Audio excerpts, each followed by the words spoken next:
In the 1960s, Pittsburgh's streets were more than pavement. They were the heartbeat of a city that built America. The glint of steel bridges stretched across the three rivers, while streetcars hummed past corner diners serving coffee for a dime. Brick row houses leaned into the hills, shop fronts buzzed with neighborhood chatter, and the scent of fresh bread drifted from old Italian bakeries.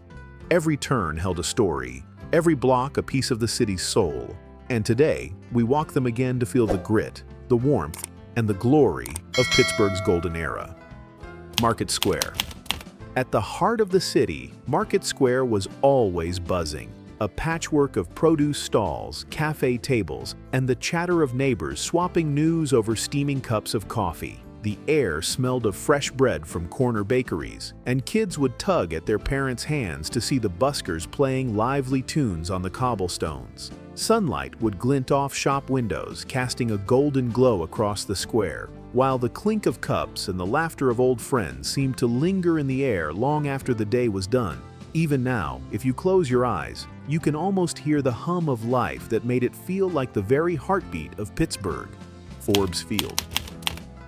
It wasn't just a ballpark. It was the sound of the crowd rising as one when the Pirates hit a home run, the smell of roasted peanuts drifting in breeze, and the thrill of seeing your hero in crisp white and black.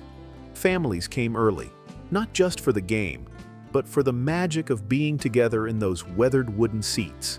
Kids clutched scorecards, scribbling every play with the seriousness of seasoned announcers, while fathers leaned in to tell old stories of games gone by.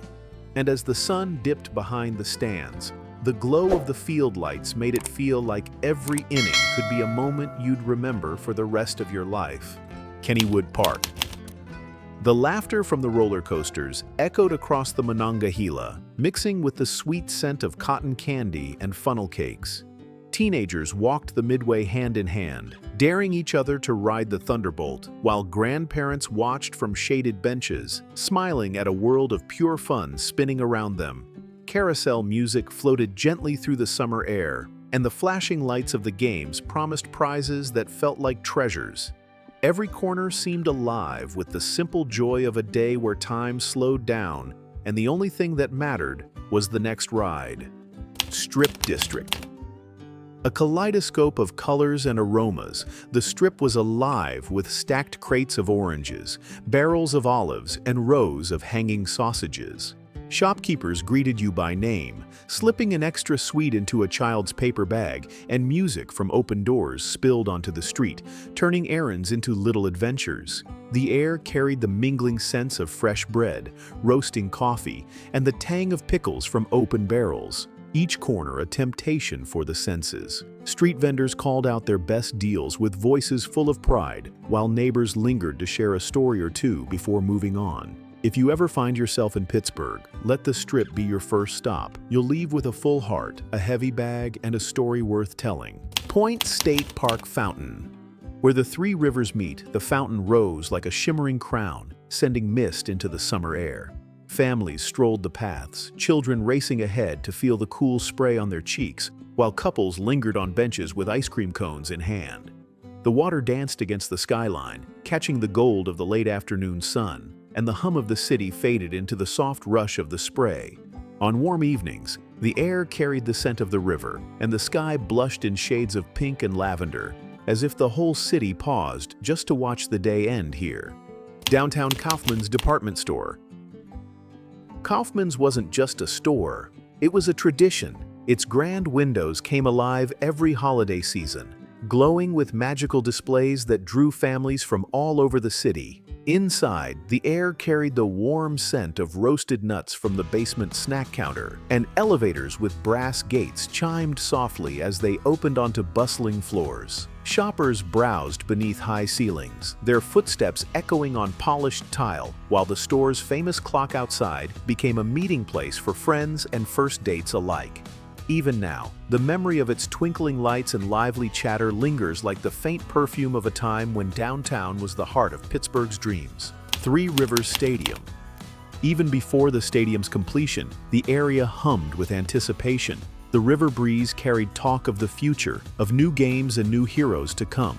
On weekends, people gathered along the banks, imagining what the skyline would look like with this modern wonder rising above the water. Children skipped stones into the rippling currents, while older folks leaned against railings, sharing stories of past seasons and long-lost players.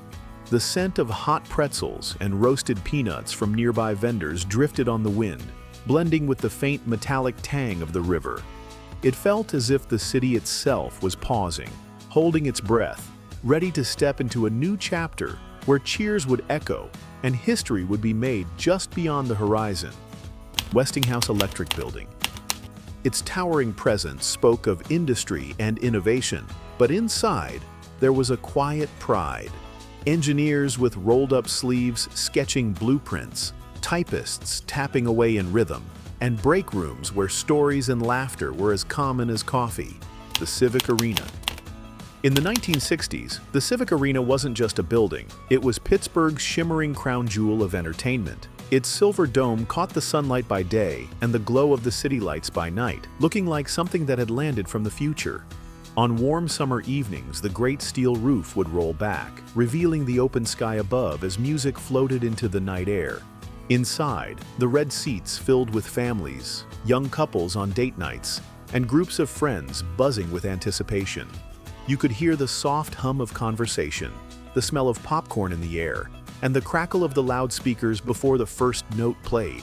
It hosted everything, from the smooth charm of Frank Sinatra's voice to the heart-pounding energy of hockey games, and every visit felt like a night worth dressing up for. For Pittsburghers, this was where memories were made under the stars, music echoing into their hearts long after the final curtain fell. If you ever find an old ticket stub or a faded photograph from a night at the Civic Arena, hold on to it. It's not just a souvenir. It's a doorway back to a time when Pittsburgh's nights felt limitless. Station Square Rail Hub. Before it became a shopping and dining destination, the station pulsed with movement. Porters in neat uniforms calling out destinations, the hiss of steam, and the click of heels on polished floors. For many, it was the gateway to adventure or the warm welcome home. Schenley Park. Beneath the canopy of ancient trees, families wandered winding trails, pausing to feed ducks at the pond. In the evenings, the park's stone bridges and lamplights became quiet places for whispered talks and the slow strolls of people who had nowhere else they needed to be. The Hill District's Crawford Grill. The nights here were electric, saxophones and trumpets weaving through smoky air, couples swaying close to the rhythm, and waiters weaving between tables with trays of cold drinks. It wasn't just music, it was the soul of the city distilled into one room. Every note seemed to carry a story, every laugh a reminder that joy could bloom even in hard times. And when you stepped back out into the cool night air, the echo of that music followed you home like a heartbeat you couldn't forget. If you could walk through those doors again, would you dance until the lights came up? Mount Washington Overlook. From here, the whole city spread out like a living map, bridges stretching like ribbons across the rivers, church steeples rising above red brick roofs, and the glow of streetlights slowly blinking on as evening settled in. Couples came for the view, but stayed for the feeling that the whole world was right there at their feet.